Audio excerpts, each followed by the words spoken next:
to Indie Film Cafe Spotlight. I'm your host, Jonathan Moody. I'm here with... Holy Presenza, otherwise known as the Moo Cow. How's it going, everybody? We also have a friend of us co-hosting here. Joe Turek. Alright. And we got... Antwoine Steele.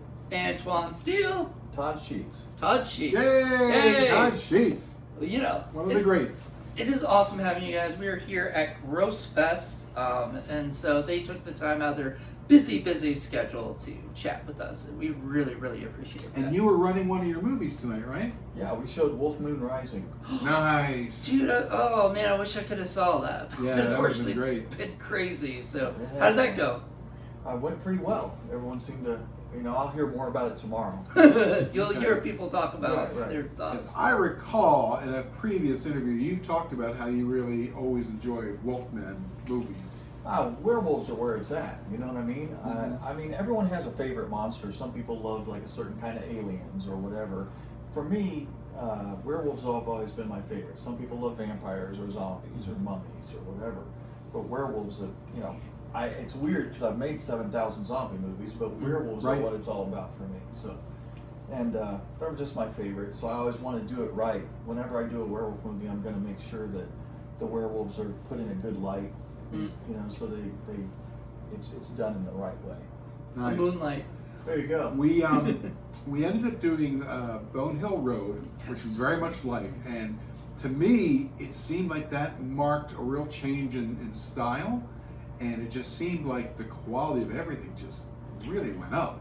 It was before that actually. It was House of Forbidden Secrets, but things were getting better each movie. I consider Zombie Bloodbath my first real film, even though I made 8 movies before that. But that's the one where I really tried to do something different. And so when we started on Zombie Bloodbath, from that point on, each movie got better, right? And so House of Forbidden Secrets was kind of my comeback because I had a heart attack. I almost died. Right. And so when I came back for House of Forbidden Secrets, I wanted people to see that it's not the same. I've learned something, because without learning, what's the point of being a storyteller of any kind? So that movie kind of really shook people up and showed, wow. One guy even said, "Hey man, looks like a real movie." I thought, well, I think that's a compliment, maybe. But Thanks. Yeah, but it did look completely different. And then that was that one was in 2012. Took us a couple of years. It just really took a lot of time to show what we had learned. And Antwoine was always on me about this because he was like, "We got to make another movie. We got to make another." And I was so disillusioned. You were bored, right? You're like, I'm ready to go. I was so bummed out because making movies in Kansas City is difficult anyway, and I'm tired of egos before talent and all these pains in the ass you got to do, and just a mess. So I was very disillusioned. So I was doing a lot of other things. My band was touring. I was doing radio. It's a knocking key. Right? Yeah, well, that band is called Dissension. Oh, Yeah, okay. So, okay. but it came to the point where it kind of got to where I really missed making movies. Well, we tried to do a little, before anything happened, we tried to do a scene.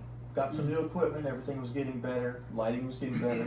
So got some new equipment, did a couple of scenes, thought they turned out great, then had a heart attack a week later. Oh. And that set me back for about 6 months, and then we started filming 6 months out of the hospital. I was on the set doing House of Forbidden Secrets and showing everyone what had changed. And had an amazing cast and everything. And then from there it went on and we did, Dreaming Purple Neon, which was a huge step up even. Right.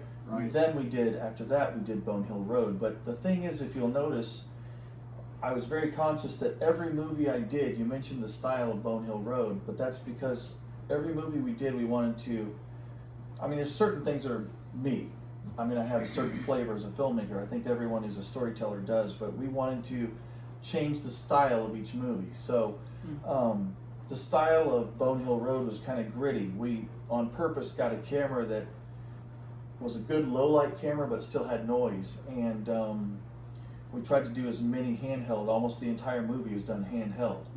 I think there's 2 shots where I wasn't even on a tripod. I had the camera sitting on the ground because I wanted a low angle, but everything else was handheld, and we wanted to have that almost documentary feel, like we're following someone around kind of feeling.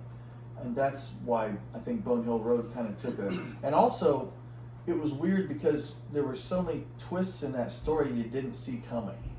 some people yelled at me because they're like, it's not even a werewolf movie. But I said, but it is. Oh, it is. What is? But it's different. also this. It's also that. It's also about a psycho. It's also about these girls. It's I also, liked that. That was very cool. I thought it was something different. I was like, we've all seen the werewolf movies. And I also didn't want to give an explanation for the werewolves because one of the things I loved in the old days about Night of the Living Dead and things like that, they didn't really explain where the zombies came from. They gave you maybe thoughts, like the guy on the news, and he's all like, oh, maybe it was that meteor that fell, or you never really know.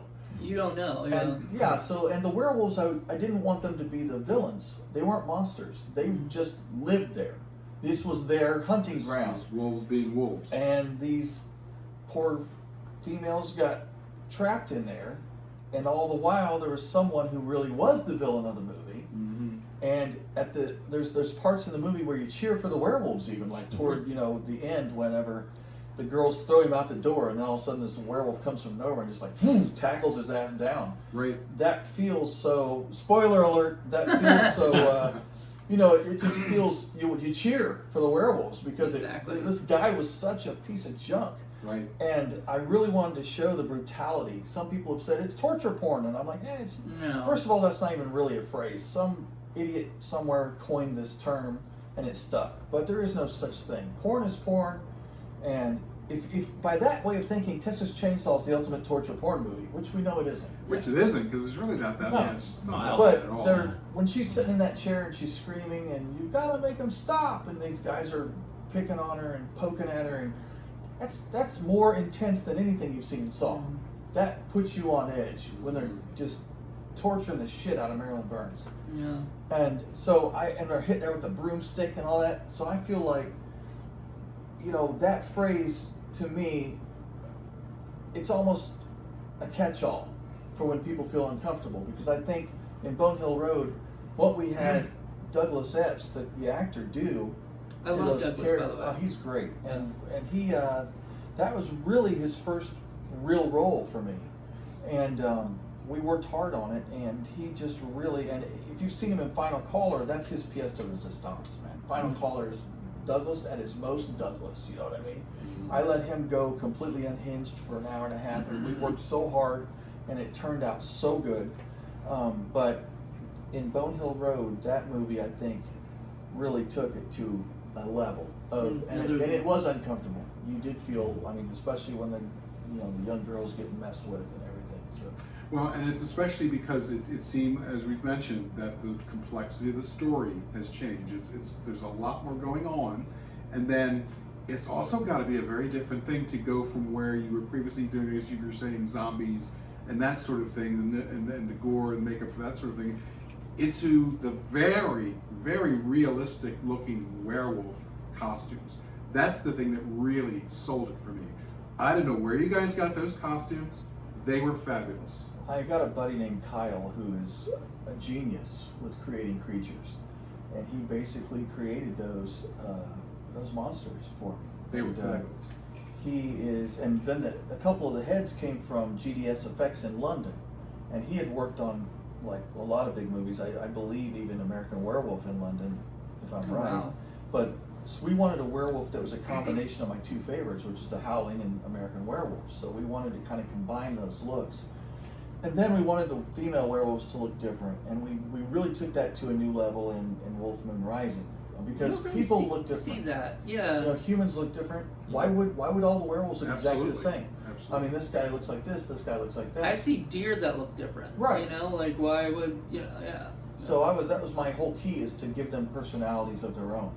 But it kind of started changing when we did Zombie Bloodbath. My very next movie, Bloodthirsty Cannibal Demons, those were all kind of just gory, fun movies. But then Moonchild, we decided to do, which was almost like it could have been a comic book, because there's not a lot of gore in Moonchild. It's just really it takes place in the future. This guy's got a serum, and he's got this thing about how he turns into a wolf at times, but he's not a werewolf. It's just a weird story, but it's got a lot of stunts, a lot of practical weird things going on with cars and fights and everything. So that was kind of like our sci-fi adventure, and it was basically because I loved all those Italian knockoffs of Escape from New York, and I was like wanting to make my own. New Barbarians. Right, and so that became that. And so then we went back and did Zombie Bloodbath 2, which turned out very different from the first one. And then after that, we were kind of trying to keep, doing more. And so that's when Violent New Breed came out. And Violent New Breed is my absolute favorite of the old school.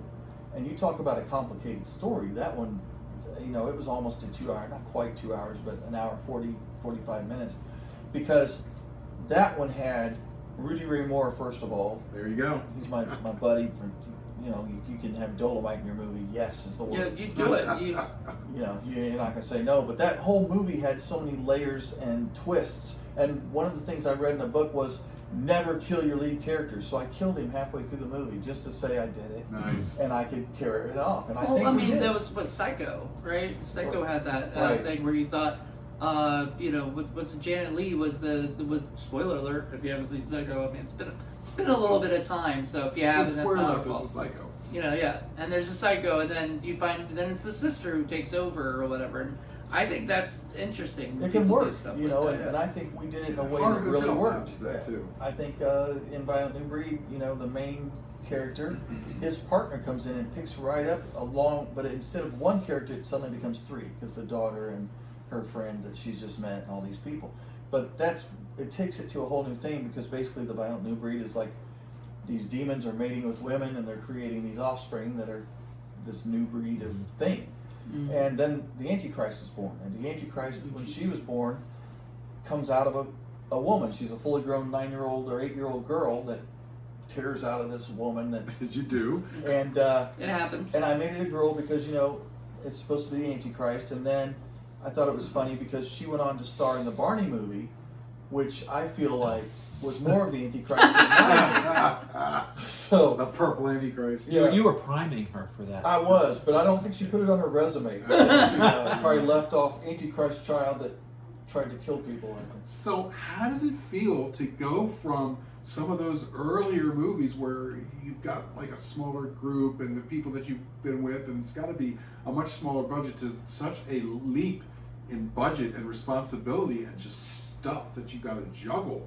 Well, the funny part is, like, the budget for Violent New Breed was a bit bigger than what I was used to at the time, but it still wasn't.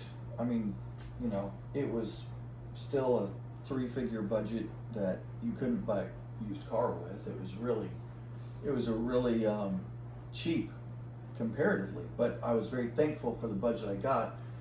At the time, my lawyer, Butch Rigby, and his partner, Jeff Westra, they had formed Bigger Pictures, and they wanted to do a movie, and it kind of all fell into place. But we like blew guys up and set cars on fire and exploded cars, and we did all this stuff.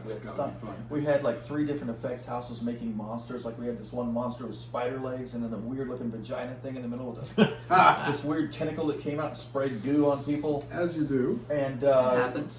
So that turned out really nice. The whole top half looked like some kind of weird alien left over from the Ridley Scott movie. And it sounds visibly unique. It was, yeah. And it was very different, and we had lots of stuff like that, and tried to make everything there's never been a movie like it, and there still hasn't. And that leads me to the other question I was going to talk about, which was Dreaming Purple Neon, which I know I've had it described to me as Todd Sheets on an acid trip, because it seemed very different than a lot, and very colorful. Right. How did that one come about? Well, Dreaming Purple Neon, which the budget was actually lower than Violent New Breed, which was made in '96. But Dreaming Purple Neon, it was kind of my answer, because after House of Forbidden Secrets, people said, yeah, man, it looks like a real movie, it's really good, it's got a good story, but it's not as bloody as your old stuff. Right. I mean, it still had like 4 major splatter set pieces. We wishbone a woman, you see the whole thing, I don't cut away from anything. But they felt like it wasn't gory enough, the people who talked to me about it, and I said, well, okay, you want something over the top? We'll give you over the top. And Dream Purple Neon ended up being the bloodiest, craziest movie I ever made, with some amazing twists. But like the colors and everything, that was all very influenced by a lot of the comic books and the pop culture of the early 70s and the late 60s. It almost felt like, God, I want to say like there's a bit of Cthulhu stuff going on, like there's a little bit of that. Elder God stuff. Right. Only it was the Queen. It was the Abaddon, the Queen demon. So right. But and you know, I felt, because we had done some H.P. Lovecraft stuff in Shivers, and Antwoine here had a great part in Shivers. Remember that? Yes. He wanted to kick my ass, but I made him a gay bouncer. It was like with a Jerry curl long hair. There you go, acting Oh, right wow. there. You know. Yeah, he did such a good job. But I always write weird parts for him. But that one was good. But Violently Breed was the first movie that we worked together on, and then he and Rico and we all became partners. And Rico was a friend of Antwoine's that he brought in, and we all just clicked on the way we felt about movies. So it was really cool. But getting back to Dream Purple Neon, he has a great part in that. Also, Ray Ray, which is, I think, one of the coolest parts you played, actually. But that movie, it starts out as almost a crime movie. You know, there's these drug dealers, this chick finds the drugs, all this stuff's going on. Then it takes a right turn into this other thing, because then the owner of this building is kind of a weirdo, and it turns out he's like the leader of this cult. And down in the subterranean levels of the basement that never end, all hell's breaking loose, literally. So, and it turns out this drug that they're selling on the streets, it's all the rage, this purple neon, is actually a weird connector to this demon queen. So when she's born, everybody that's taken neon is now under her control, because Wow. it's made by her. They don't advertise from her that blood. part. Yeah. Yeah, I mean, he finally tells these guys that because they're selling this stuff for him. But and then from there, it just every imaginable twist and turn, and so much gore. We had this thing our makeup department created called like the Blood Blaster 3000 or something like that, and it. You're shaking your head. Yeah, because he had a bad experience. Oh Oh no! no. Because we had a scene where he was standing in for another character to rip their head off, and No, that was me that was supposed to. oh, that's right, you were ripping off Glenn's head, yeah. I had And to rip the head off. so he did, but the pressure had built up. So when he ripped the head off, the blood blasted, Oh no! hit a ceiling that was 15 feet high, Wow. and went right up his nose, and he flew through the air. He went flying backwards. Oh goodness gracious. Yeah, it was. But that movie was it was neat, and also I've always been very inspired by Italian horror films like Mario Bava. Really inspired by Fulci, who's my all-time favorite, There and you then go. like, you know, Argento and those kind of things. Suspiria. In turn, Suspiria was kind of inspired by the same thing that inspired me for Dream Purple Neon, which was the cartoonish lighting from the Disney movies of the 60s and 70s, when all that yeah. pop culture was. I mean, even the Batman TV series. Look at Yes. the crazy lighting and angles, and so all that kind of was kind of funneling, because I was trying to make a movie that was very visually arresting in that way, colorful and comic bookish, but that was so damned violent that I took it way over. And everyone said it's a pickle party because there was nudity everywhere, right? But the problem is this. I did research on this when I'm writing the script. When they had these satanic cults, or any kind of cult, satanic is a cliche term, but they would have to do. They couldn't just go in and build an altar out of stone, because it would be standing there. They'd get busted. So they would basically have human altars where people would fall over, and on their hands and knees, that would become the altar. Be a supplicant. And that way, if the cops show up or somebody was coming, the villagers with the torches, they're going to jump up, and everyone's going to run, including the altar. Yeah. So that's what we did. And so we had people create the altar, and also, it's not like in The Devil's Reign where everyone's got these beautiful $3,000 robes that they're running around Right, in. Everyone's naked. It's part of their getting back to nature. So we were like, okay, everyone's going to be naked. We're going to have all this stuff going on. So I went way over the edge with that movie. And I wondered, because it seemed very topical, given that this is right around the time that drugs started changing in the United States, and they seem to be getting more and more lethal, especially when you start looking at things like Trank and some of the other things, Right. where it's not, these drugs are not things that make you feel good. These are things that put you in the ground practically. And- Ultimate high, but for what price? Right. Yeah. That's the thing. Right, so this is coming around the invasive science, so I was wondering if that was feeding into your story a bit. Well, and the news stories about that, and hearing that exact terminology used, where someone on the news was like, it's the ultimate high, but you pay the ultimate price. And I took that literally, and I was like, what would the ultimate price be? Your whole soul? So that's what the demon queen Abaddon was born out of all that, you know, and taking it to the most ridiculous level possible.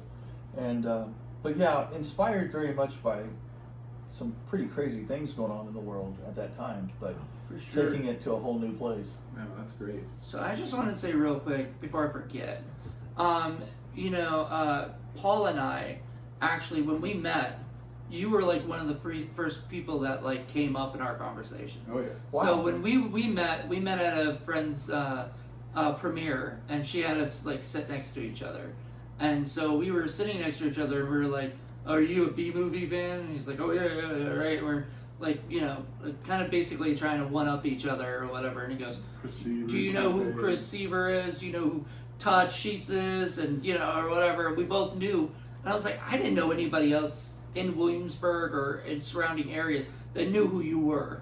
So anybody who, we've been friends on Facebook, I don't know, for a long time. So I was like, oh my God, you actually, so like that became our thing. So, and then we did Prehistoric Bimbos from Armageddon City as our first movie that we did for Indie Film It's so much Cafe. fun. It's a fun, goofy, silly movie. And Goofy is right. I think. Yeah. Oh yeah, totally. The And- chase on skateboard and bicycle alone, we should relegate it to any kind of trash bin. I And think. I always love the Jiffy Pop person. That's one of my favorite It's things in so life. crazy.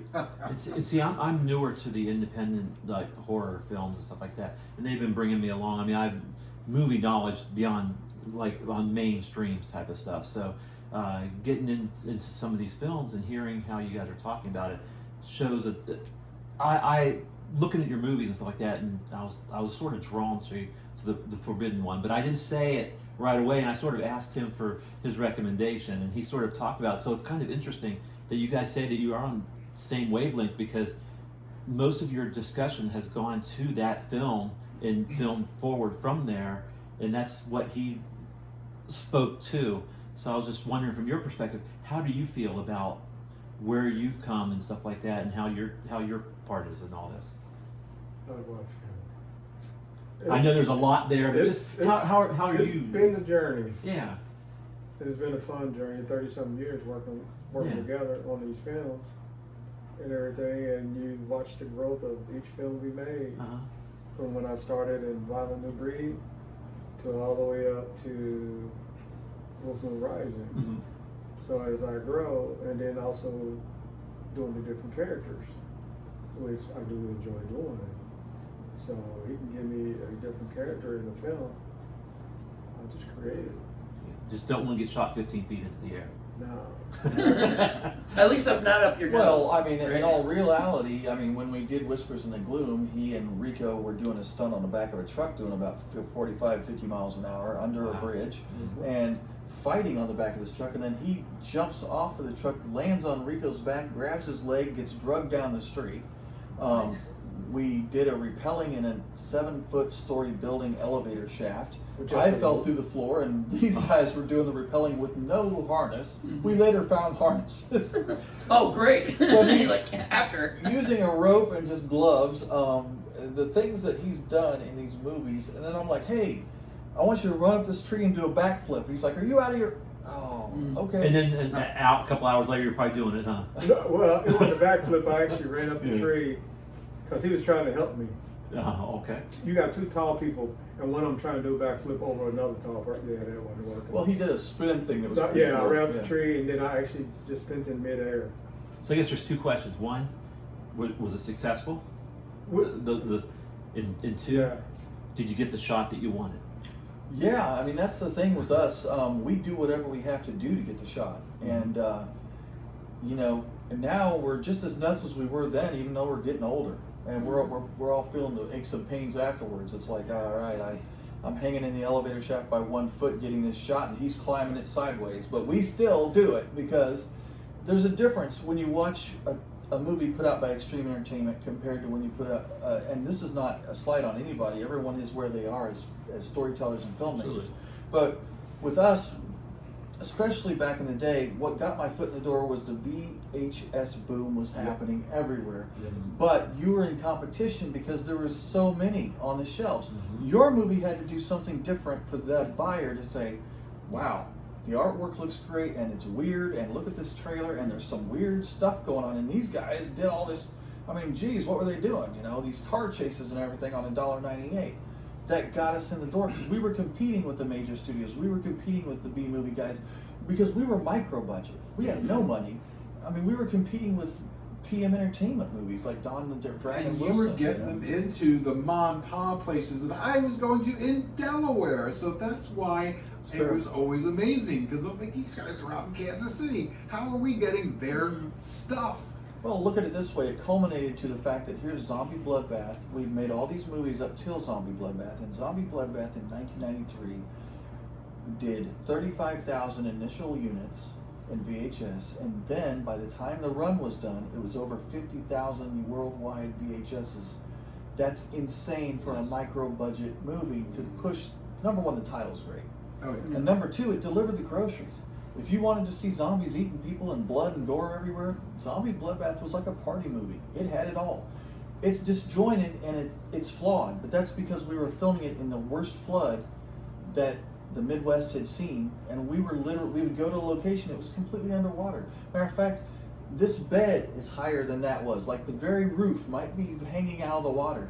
We would have to boat our equipment to locations. Oh, jeez. Wow. And then every night after filming, the zombies and all of us would line up and go to the river and sandbag the river. And that's what got us all this. I didn't do it for that reason, but suddenly I'm getting coverage on ABC, NBC, CBS. I was on the Jon Stewart MTV show.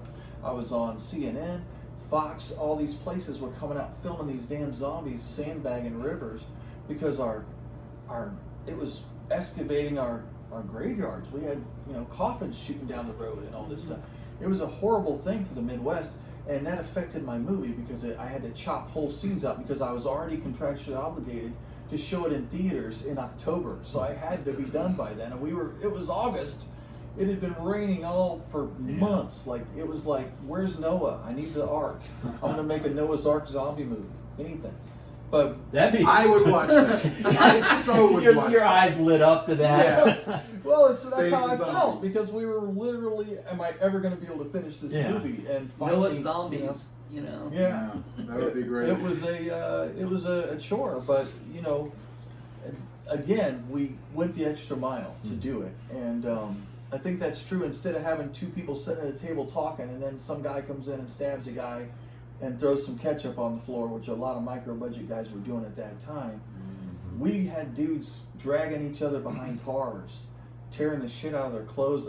I mean, he had, I don't know how many pads and cardboard and all this stuff he would wear under the clothes because it would tear him up. And even then, he'd go through 3 pairs of shoes doing these stunts. And that was just for that one stunt. Well, Whispers, the good thing, with that one, the good thing was I had steel-toe boots. I remember Sparks. So by the time we finished filming, the cover of the boots was gone. You see the steel toe. You saw the silver. Nice. And you got But- sparks flying off of the screen. Every other part, I mean, was fine.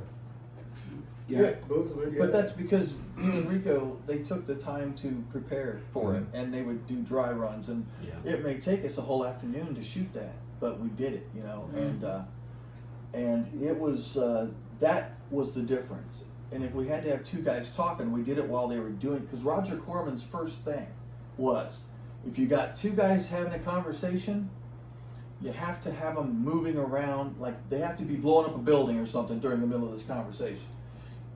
Alfred Hitchcock said it best. You can have two people sitting at a table, like you guys sitting right there. You're talking. Okay. That gets kind of dull after a little bit, a few minutes really. But what happens if you have those two guys sitting at a table and then the camera cuts away and shows a bomb underneath the table? Different context. Right. Suddenly, you're starting to kind of freak out. Shh, quit talking, you idiots. There's a bomb under the table. You start building up the tension, and then you cut back and you see the bomb's almost, completely there. That's the kind of thing. That's what makes a difference. And that's what you learn over time and from doing it. Every day on the set is a learning experience, and a day on the set that you don't learn is a wasted day. That's an honest to truth thing that I say to everyone on my team.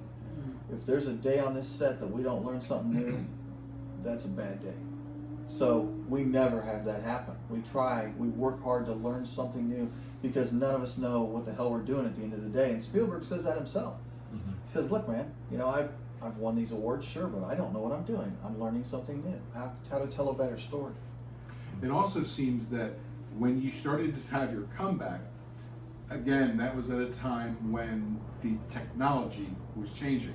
Digital starts coming into the picture, and that had to have been a big shift for you as well. Can you talk a little bit about how that that's changed true. your filmmaking? That's the whole reason, like I said, a week before the heart attack, I picked up some new equipment because we had been using a digital camera. We were using Super VHS or Betacam, and then we switched over to these digital cameras because they had come out. Canon and a couple places were making 1080p digital cameras before. And so we got this new camera and I'm like, let's give this a try. So we got the new kind of lighting that was coming out, which was incredible, and it was LED based lighting. How cool was that? It didn't take all your, because a 2K used to blow the generator, but these things, they never blew the generator. So we started playing with all these different things and learning from how it would look, and the difference was night and day. Sure. But in the old days, on movies like the past, the real old ones, plus Zombie Bloodbath and some of those, I would set at a deck, one SVHS here and one SVHS there, and use a pause button to edit. And then after it was done, we could put it in another machine that would allow me to dub on the two of the audio tracks. But you couldn't dub on more than that, so you were very limited, and one of those tracks had to be music and the other one you had one track for effects.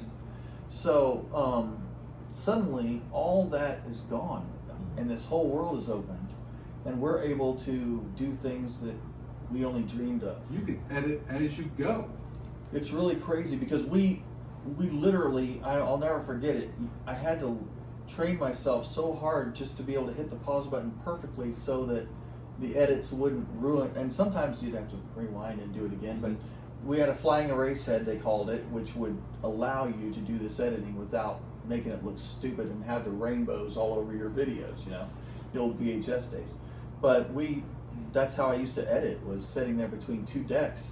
I didn't even have money for an editing controller. Hell, I was lucky to get an SVHS unit. I mean, shit, up until recently, I'm pretty sure that's how David the Rock Nelson was still editing his stuff. Might be. Are you friends with David?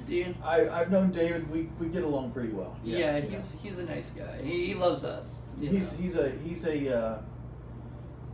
an imaginative man who has poured a lot of his heart and soul into what he loves, which is this. And I feel that about a lot of us out there. I feel like we all we were kind of pioneers because we had no choice. I started on Super 8 film and I went to 16, but without the proper equipment, you'd get back black film. You couldn't see anything. I just remember 16, when we shot a short film on 16, this is 25 years ago, it was like you had to keep it at the right temperature and then the lighting had to be perfect. Oh yeah. And it was like, I don't want to say a slog, but it was just very meticulous in the process. It was horrible because, and your light meter may not even be right. And you didn't have that instant feedback either. So. Right, and there's no way to see it, so you'd have to mail it away, and when it came back, it looks like people are sitting in a room with no lights. I was like, are you shitting me?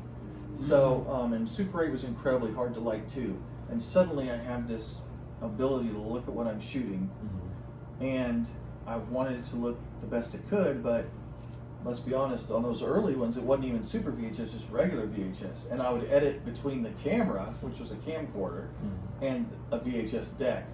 But the camcorder had a flying erase head, so I could do the pause on that. But it was so barbaric, you know, and again, you couldn't really do sound work or do anything really. What you had is what you had. Right. And so those terrible movies were terrible for that reason. We were so limited. We had no money. We had no equipment really, and so that's how we had it. But the passion still got through, even though you didn't have the budget necessarily to get what you truly wanted completely. But you were able to. The passion would get you past a lot of those limitations. Yeah, I think that's what kind of helped us because David Dakota, when he took our movies, saw something in us.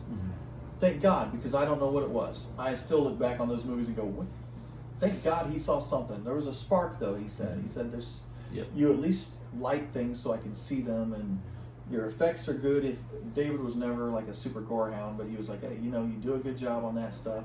So he took the movies and got my foot in the door, or else I wouldn't even be here now, because what happened after that was everybody started doing movies, and recently, like, everyone has a cell phone. So distributors have stacks and they can't even watch them. There's so many. Yeah. They just have to hope that they pick a good one, and then they just get tired of it and they go in a file. Even the But major the difference studios. is you've got a name. That's what happened because David Dakota took me under his wing, introduced me to all the people in Hollywood, and took a chance on me, and put my first 4 movies out, and at once, Zombie Rampage, Nightmare Asylum, Bimbo's BC, and Madhouse, and he put those out as a one package deal just to get me out there, and by gum somehow they got them in video stores everywhere, and then what happened is, whether the movie's bad or not, I have a name, the guy sees my name and says, hey, I made X amount of dollars on this movie, which he did. Doesn't matter that it was, Hog Swallow or whatever, so he's like, hey, that movie was junk, but I made all this money on it, so now I'm able to get this new movie in there, and if it did well, then I'll be able to do more. Make sure your art's good, make sure there's something in the story that's different, and that's what we did. And it's at a time, again, just like when the VHS thing was coming out, when content was king, where everybody was making movies, that's because there was a big need for it, a big desire, a big hunger. Same thing now, only now with Tubi and with all these other outlets that are out there. There's tons of movies out there, but it's because it's feeding an ever-growing demand. I think in some ways, though, it's almost not as healthy now because of the fact that there's so much of that for a person like myself or you guys that love this stuff, man, sometimes I get pissed. I'm sitting there for 4 hours trying to watch a movie because every time I watch the first 5 minutes, I get pissed. I feel like I'm what? And I'm not putting people down. I'm just, everyone has to start somewhere. But man, just like with me, I feel like a lot of directors, movies they make with their friends, they hide in the closet, and then when everyone gets together at holidays or Thanksgiving, they'll pop, hey, remember those movies? Let's watch them. They'll put them on the old Super 8 projector. But with me, I allowed mine to get distribution worldwide like an idiot. So, but I think in some ways that's still true today. Everyone has to start somewhere, but that doesn't necessarily mean I need to watch 7,000 of them. I'm always looking for the diamond in the rough, and there's a bunch of good ones out there, but I think now, especially with streaming, people are taking it for granted. See, back then you would have to get your shoes on and get people together, or just go by yourself to an actual store. You'd have to peruse like you were at a library and look at all these cool artworks on the cover, and you'd have to pick a few movies to watch. It was a social thing. And there was a screening too, like a filtering process. The music industry has a big problem with that too now. It's like you hear everything so segmented, and it's like, what you want to filter out a lot of the nonsense and just get to the good stuff, and that's what's music and movies. And we've all been through the experience where you go to the video store and you look at a thing and it's, wow, what a great title, wow, what a great cover, and you bring it back home and it's a dog. But you still at least have fun, because the thing is, you would watch it even if it was a dog, because you made the effort to go get it. Yes. Right. So you would watch it because you're thinking, I spent money for this, I'm going to watch it. Yeah. You may fast forward it, but you're going to watch it. Oh, I never fast forward. And but then, right. He just stops. Then you get to the point where you're finally like, you know what? When you think back, that might have been like the Revenge of the Teenage Vixens from Outer Space, where everyone turns into carrots with like googly eyes. You may think it's horrible, but Oversexed Rugsuckers from Mars, love it. We just did that. I showed them that. That's a great movie. Why? Because it's awful, but it's awesome. Super 8. They shot it on Super 8 and they got it in video stores all over America. And we are physical media nerds. Me too. We love to have those copies in our own hands. Nobody can take them away from us. Yeah, we had a battle of like who had the highest count of pickups on the first day of the fest here. Oh, that's cool. That's cool. But here's the thing, like, so to go with streaming and everything, and how like huge it is, because it's not just Tubi, it's YouTube, it's now Fossum, it's all Pluto, Plex, all these different platforms and everything, and some of them have original content, so that you're not going to get on these other ones, and all that.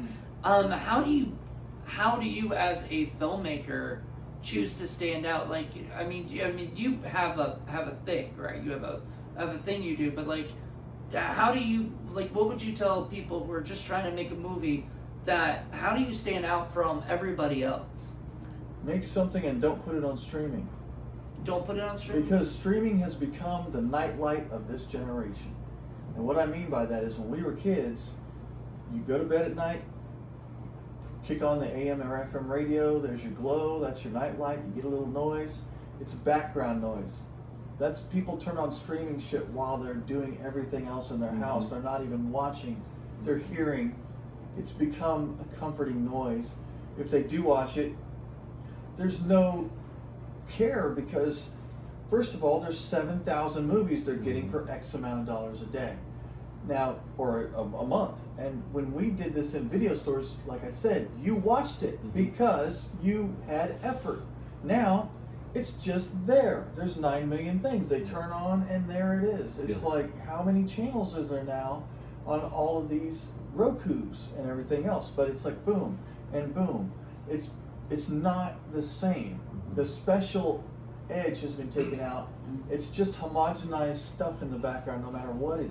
Well, plus, if you're doing physical media, what we love is the fact that you can get extra stuff. You can get background information, interviews. We want to know how the thing was made. Commentary. We love that stuff. That's what it's all about. I love not only experiencing the movie, but the context, how this was done, how you guys made it, and what thoughts were going through your heads. We love this stuff. And that's one of the reasons even now on Wolf Moon Rising, we made sure to do a documentary behind the scenes where, when I did my interview, I did it at my editing area so that people could see how I was doing these edits, because I was like, damn it, I'm not getting accused of this AI shit again. So I made sure everyone could see I'm using legitimate, like, CGI software programs for space and planets and things. The streaming services generally don't offer No, that. they don't have that. And also, it's different because, again, in some way, even if you do mail order, you have to do something and take some kind of energy and action to get that physical item in your hand. So therefore, there's still a connection there. It's just like when an actor, like say if I put Antwoine on the set, and I have him fighting against a tennis ball and then put a monster in later, it's not going to get the same reaction as if I put him in there with a slimy creature made of rubber and light it and have it slapping the shit out of him.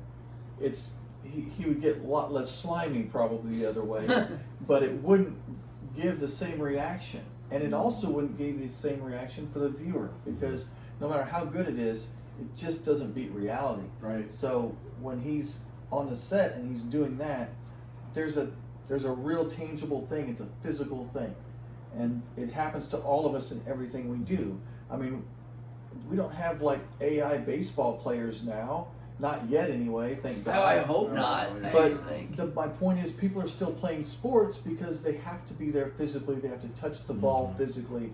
It's the same thing with anything we do. Movies, for me, it's like movies, comic books, anything, music.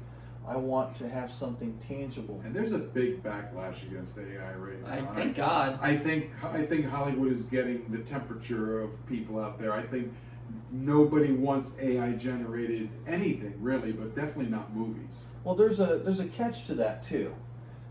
George Lucas said something recently that really struck my brain, and he said, absolutely closing the door on AI altogether is the dumbest thing an artist can do, because it's absolutely essential to be another tool in your palette, which is true. It's another paintbrush. Because every program I own now has got some kind of AI in it. Whether I'm using it or not, doesn't matter. Every Adobe product now has something, and in some ways, like wire removal. You've got a guy flying through the air. The old way, I would have to take 72 hours just to remove that one wire, frame by frame. With AI, you go in and you show it where the wire is, and you talk to it about it, and you explain it, and it helps you remove the wire. Now, is that a cheat to me? I don't think so, because it's just like the old tools, and it got to the point where you used to have that eraser tool that you could go down. It just took a little longer. AI can be magnificent if used in that capacity. Right. But generative AI is a lazy pile of shit. If it's a tool versus a crutch. Right. I mean, there are movies that are being made out there, that are entirely AI generated. Right. Nobody wants that. And you know what's And really they're bad? sloppy, Some guy will go into Word and type up what he wants. Then he'll take that and he'll give it to ChatGPT. He'll rewrite it because he doesn't like his own writing. Then he'll take that from ChatGPT and plug it into, like you said, something to create the video for that. and especially now where they're putting voices in and everything else, I think that to me sucks unless they're using it in a way like in the old days when you'd have someone cool like Mike Plug, the old artist who I love, did Werewolf by Night. He would come in and do storyboards, right? Mm-hmm. Well, let's face it, you have to be a pretty damn good artist to do good storyboards. The AI could be good used for storyboards where you could have an idea. I wonder how that would play out if I did this with this train. And then it's because you don't have the money, so you say, I'm going to have enough money to shoot this one day or 2 days. I wonder what would be the best thing. So you create these different little scenarios of the AI showing you this angle, that angle, what would happen if this actor did this, and this, would it edit together, would it look neat? And then you could take that just like you would any kind of, drawing, and you could say, okay, this looks pretty cool here, and then you could apply that to your own knowledge when you shoot. Because you could say, hey man, I was able to do this shot and it looked better at night with rain than it did without, or it looked better at night with snow. That's all things that you could do with AI, not letting AI do the filming for you or anything, but using it as a previs, like I'm going to go in here and I'm going to basically, I can't afford a really cool, I can't have Ralph McQuarrie come in like Lucas and, give me all these great drawings. So suddenly that's your new storyboard, and that would be okay to me. I think Lucas is right that we can't shut the door completely, but we can't allow generative AI, which means it generates the entire content. Right. You have to use it in a capacity that is good for what it uses. And when CGI came out, if you guys remember, and we were having Terminator 2 with a liquid guy flying around, we were all blown away. But at first, everyone said, no, CGI is horrible, it's evil, it's Satan. And it turned out to not be so Satan, even though me personally, I'm a practical guy. Yeah. But when I made a space movie, I couldn't call up Elon or someone and say, hey man, fly me up to space for a couple of days. Not even Tom Cruise can do that. I know, so I'm like, I needed, sure I had the cool models that I made for the spaceships, but how am I gonna put them in space? Well, the thing is that regenerative AI will never be creative.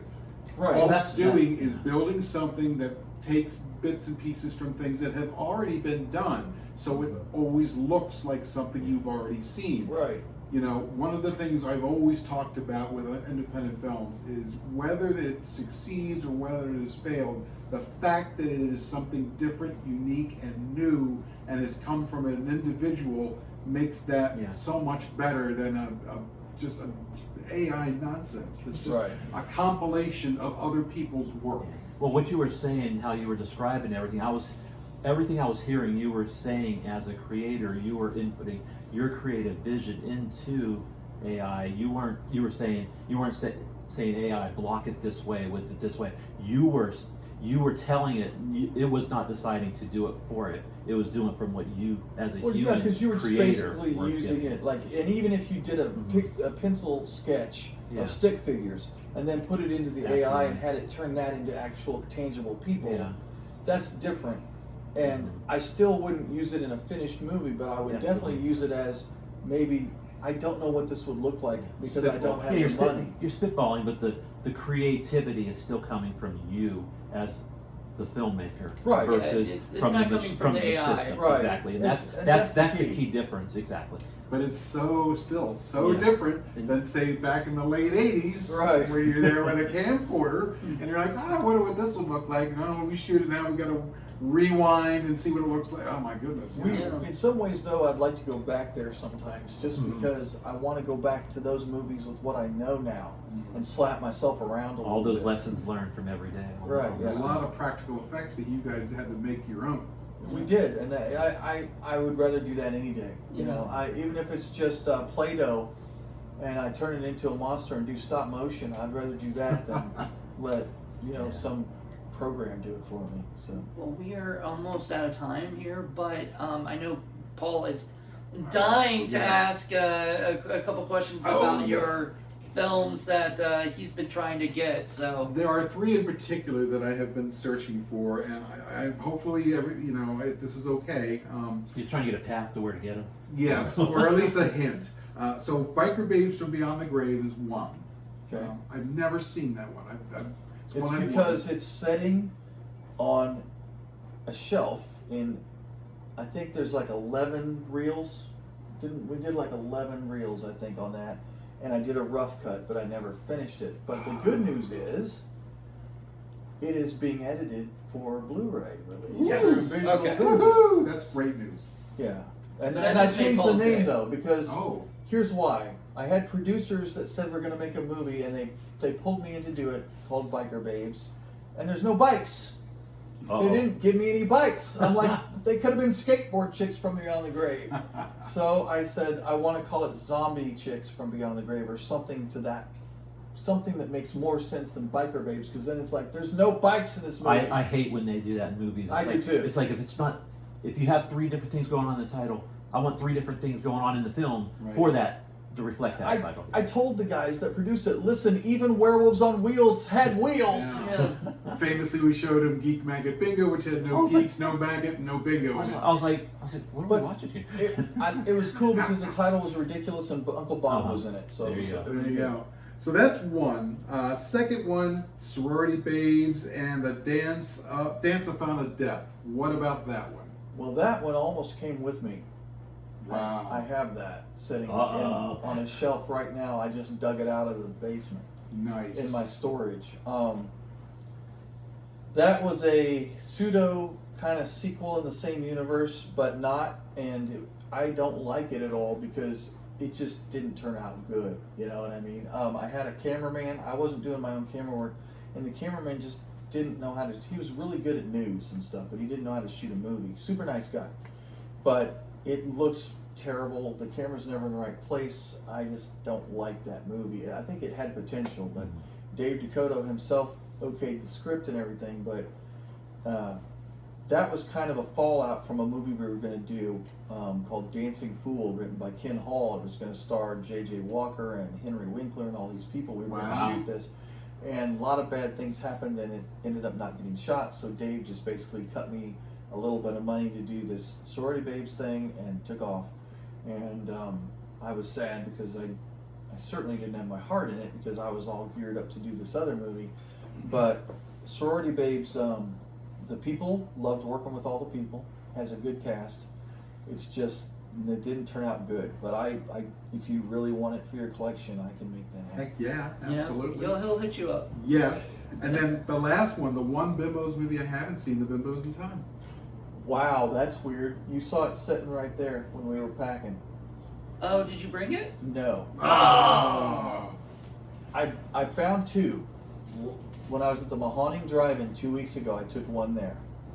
It got snagged in like 12 seconds. Bet. You know. That long? And yeah, and the thing was though, I was selling it as a 2-pack because I have the comic book adaptation with it Nice. that was put out through Draculina Press. So I still have one left with a comic book. Nice. So there we go. I've just Once made again, God, you got Yeah. I would love to see a Blu-ray Bimbos package where they're all put out. I think that's going to happen. Woohoo! I That have not- makes me so happy. I have not started remastering those yet. I've been doing all the other ones. Rob kind of had to twist my arm to even include that in the package deal, but I Oh, so yeah, so like was it Visual Vengeance and stuff? Mhm. Oh man, he's killing us, dude. Because we just started our distribution company, Artifact Films, and I'll tell Paul, oh, he's got Dave Waskovich, oh, he's got Todd Sheets, he's got and he's like, he's stealing all our guys. did.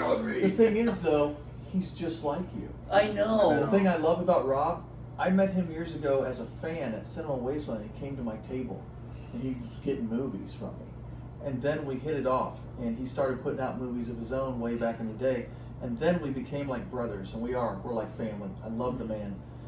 He's done so much for me. He's keeping this stuff alive. He's getting it in your hands, and he loves it just like you.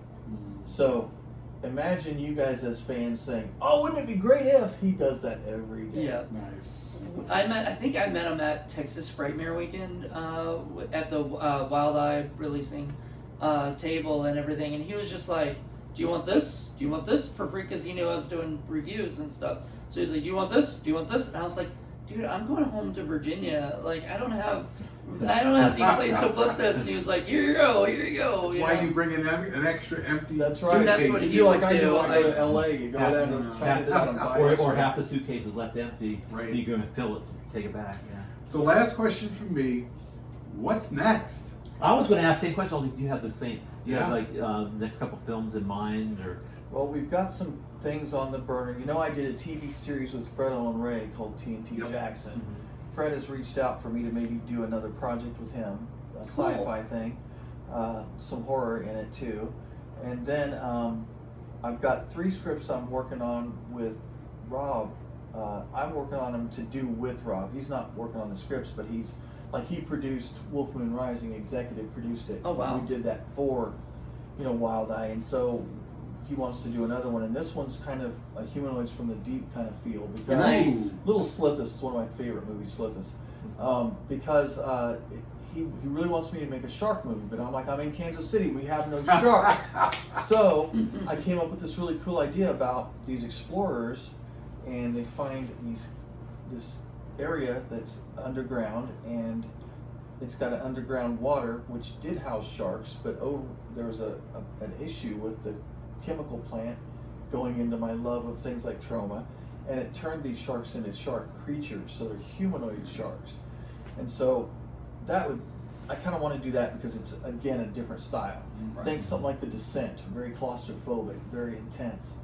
That's one of them. I got another one I call Frankenmetal, and that one is about a van full of these like heavy metal dudes cruising around, Rocco. making a comeback. Their van slides off in a terrible storm, typical story, and there's like a house up on the hill, and the house up on the hill has a female Dr. Frankenstein type played by Ginger Lynn, okay? Nice. And then she gets these almost dead dudes, and they're dying, and she creates a monster by putting all of these 5 guys together. That's crazy. And then the monster gets free after killing her and heads down the street where they're having a D&D championship, but the Nice. live action kind.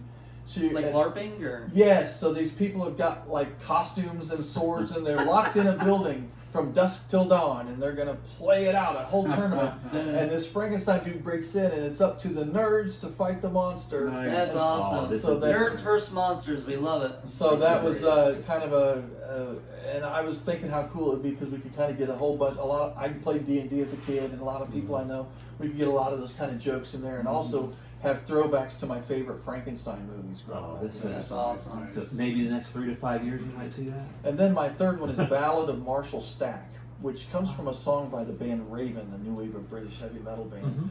And that is, if you took Dream Purple Neon, shook it up in a can full of fizz, and popped the top, and how it explodes out, that's Ballad of Marshall Stack. It's 10 times as wild as Dream Purple Neon, and it's got about 10 times more gore, if you can imagine. Wow. Nice. It's got lots of monsters, and that one I think is going to be executive produced by Joe, who owns the Skyline Drive-In, because we've always done a lot of stuff together, and he's wanted to do this, and he has a lot of pull in Indiana with the local, he's on the city council, so I can get any location I need, and I'm thinking I really want to shoot that movie there.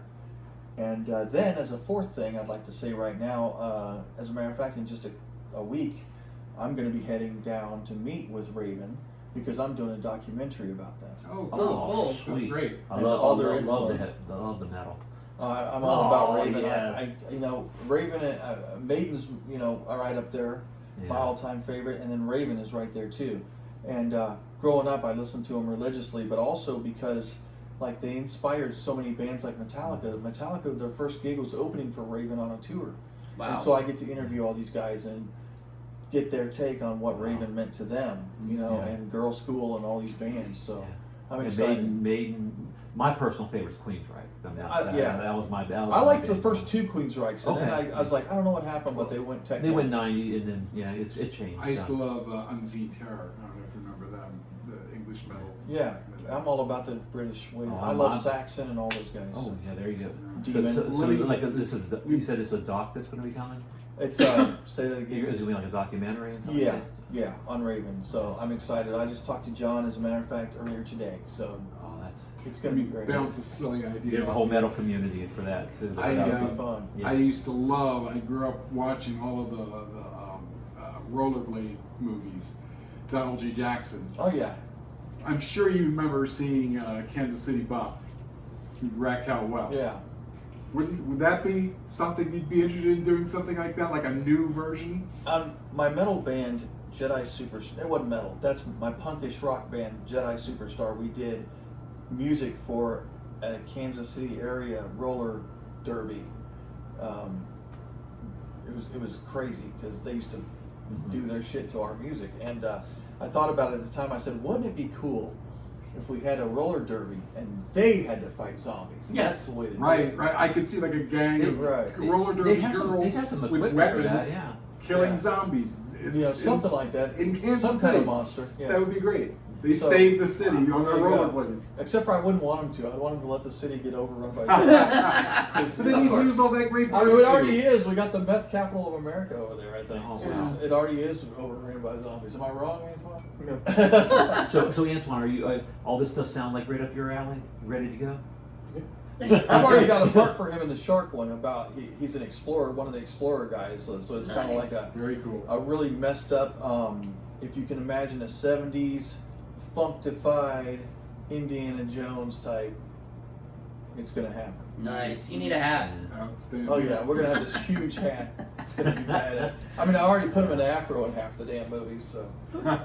Well, I just want to say thank you so much and taking out your time out of your busy schedule to come here and chat with us. We really appreciate Yes, that. this is a bucket list thing for me. Yeah, Thank you. cool. when I told him we were getting you on the show, he just went crazy because he's I love been that. dying to chat with you. Thank you so much. And I'm newer to your films, but I mean, I think I've got a whole rabbit hole to go down. Oh, it's- and stuff like that.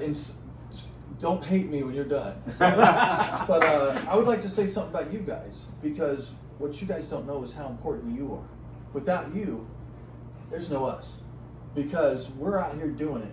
But if you guys didn't watch it, what the hell is it? Because the reason I'm doing it, the reason I don't take a salary and I do this shit is to entertain people. Because when I was a kid, shit was hitting the fan, right? Bad day at school, your parents getting divorced, whatever. You'd go down to the movie theater for a couple hours. You'd watch Phantasm, or like I said earlier, Slithus, or who knows, Yeah. American Werewolf. You would escape it for a few hours. You would feel so much better. Yep. You know, all that weight is lifted. If I can do that for someone else, then I'm doing what I'm supposed to do. Exactly. And if there was no you, I wouldn't be doing that at all. So you guys, the fact that you get it, and the fact that you are helping us spread the word still, without you, there's no us. It's very symbiotic. And that's what a lot of people don't realize. That's why when you guys come up, you say, hey man, can you sign this? Hell yes, I'm going to sign it. I feel bad because I think I just made it cheaper. You know, I think it used to be worth $50, but now 25 cents. But no, I do anything like that because the connection is here. When people write to me on Facebook, I talk to them because it's all about this. And if it wasn't for you guys out there doing this for not just me, but other guys like me, you guys may put this out there and suddenly someone who's never heard of me is now turned on to me.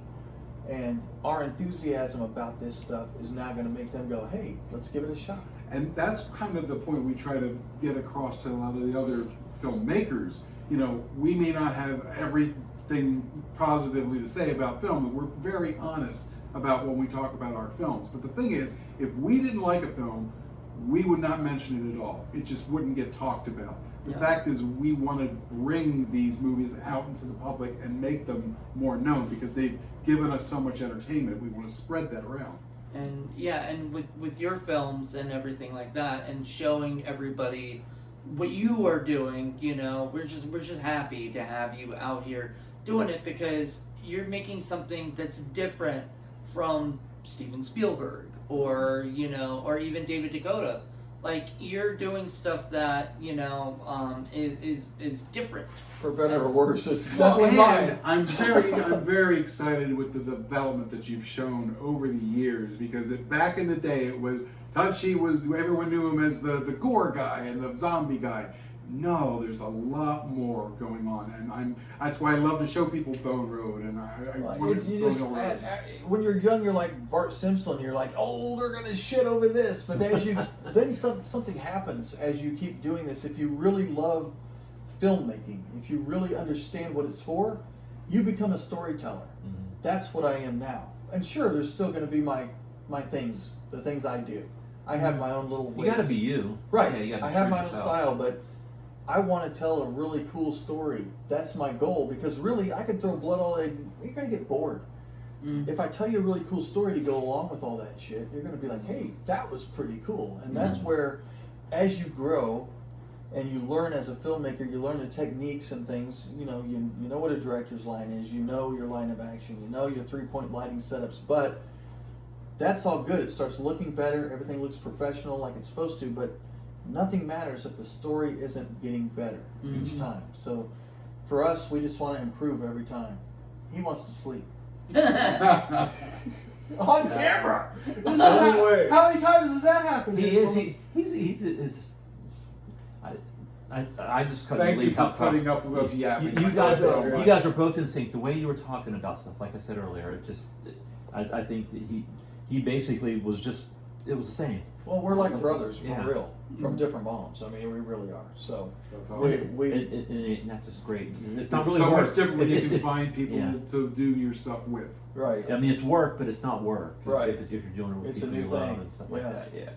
Well, I just want to say thank you so much for everything, and Antwoine, thank you for coming out here. Thank you for and sleeping on my show, Antwoine. Yes. Oh, bro, be quiet. He sleeps on the set. Don't let it bother you. I got lots of footage. Nice. He might be dozing off, but next thing you know, he'll be hanging from a helicopter In-house or an movies. elevator by my leg. Conserving energy. In House of Forbidden Secrets, I kid you not, he's in a scene with a guy standing in a doorway and he starts snoring. Yeah. And I turn the camera and I'm like, what are you You're doing? working the man to I death. wonder why. Yeah, he was awful, but still, it was hilarious that he started snoring standing up. So there you go, guys. It's, Well, all right. Well, everybody, Thank you. where Thank can you. where can Not they trying to reach take you? off you can hit me up anywhere. Zombiebloodbath.com. It needs to be revamped badly, which we're going to do in the future when I'm not on the road. But Facebook, you can, if you see a picture of me with my puppy, Yay. I got 2 Facebook accounts. One of them's full, but I can't always get in it. But the one with me and my puppy, it's still got some room, and hit me up there. And there's a Todd Sheets group that was put together by some really cool people when I had that heart attack. Thomas Berdinsky, Matt I love Hill, Thomas. and Brandon Bennett, and there's a whole group of guys. Brandon, oh wow, that's They that's a created great that for group. me, and I was in the hospital at the time, and my team brought it in and showed me, hey, there's this fan club. And I said, what are you talking about? And I just went nuts. There So you I'm go. a part of that too. I'll have to join that. I get in there Absolutely. and have fun. So that's what it's about. Well, everybody, thank you guys so much for checking this out.